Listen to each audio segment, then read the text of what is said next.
A man named Ben encounters all kinds of obstacles. The biggest, a woman named Sarah, played by Sandra Bullock.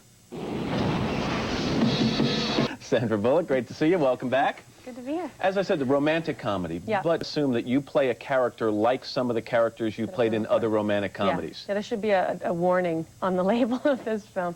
Yeah, that's the reason I didn't do them for a while. I mean, not the traditional, because they just sort of became very cookie cutter, for me at least.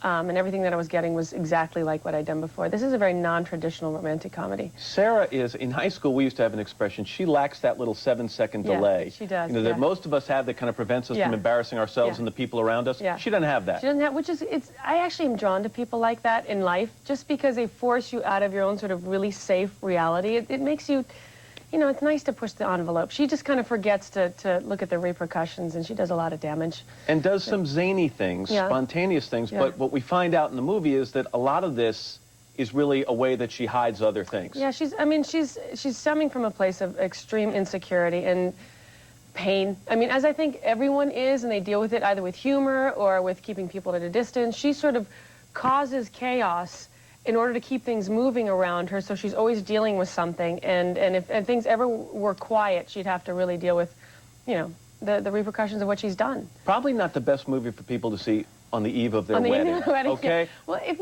you think, maybe not the eve, but maybe like the week before. And explain why, because Ben Affleck in this is on the plane going to get married. The film is about a man who's on his way to his wedding, and he seems to do nothing but encounter people who are giving him the negative side of marriage, you know, the don'ts of marriage, the hells of marriage. Worst decision you'll ever make. Exactly. And the woman he's getting ready to marry is an amazing woman, but he meets this other catastrophe, which sort of shows him the side of his life that he hasn't quite explored yet, and he's wondering if maybe this is the way that he should go. So he's literally split between these two women. All the questions that come up with his families inside of his head, with his fiancée, with this woman who I play, are all very valid. You know, I think we show films so many times in movies that make marriage so, what it's not, you know, easy. We make it really easy and beautiful, and I mean, that's why I'm so deathly afraid of it, because it's not easy, you know, but I'd like to do it for the right reasons, as, you know, I'm sure. The headline to come out of the interview, Sandra Bullock, deathly afraid of marriage, on all the tabloids tomorrow. Thank you for that. I appreciate that. You're welcome, no problem. All right, Ben and you, Sarah, couldn't be more opposite. Yeah. And we have a scene from the movie where you two are strapped for cash, a little bit of an emergency. Yeah. This shows how different you are. How you doing? Good. The rest will not be shown to our family audience. I said earlier, this is not the most likable character in totality. Yeah. Have you become braver in taking on roles like this? I mean, 5 years ago... For this role. This was something that just sort of came across my path unexpectedly, and I would never have been given the opportunity to do something like this.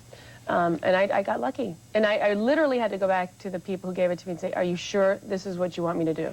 But there's also been a thing in your career where people love you in these romantic comedies, and they go, well, that's what we want to see you do. And you've had to kind of learn to say no to some people, haven't you? Yeah, I mean, it's not that I'm saying no to a certain likability. I mean, there's just certain aspects of myself which I think will always come across, no matter how diverse I get. I think as long as a character redeems themselves, and what's great, there's a great sense of humor along with this person. She knows she messes up. She admits it. She does something good by the end. So I think as long as you do that, you're okay. I think I'll be okay. Who knows? You're taking some pretty strong steps to eliminate the Hollywood type of lifestyle. You're living in Austin, Texas, moving part of your production company down there. Is there any fear in your mind, Sandra, that if you shy away from Hollywood, Hollywood will shy away from you? You know what? It shied away from me the first time one of my films bombed.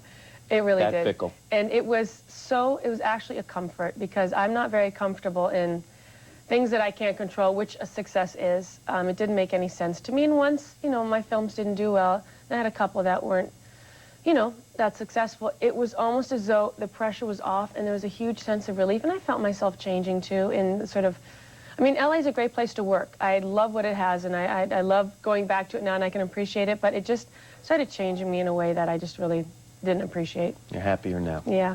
This movie is called Forces of Nature. It's always good to have you here. Come back soon. Thanks for having me. I will. 7:50. We're back in a moment. This is Today on NBC.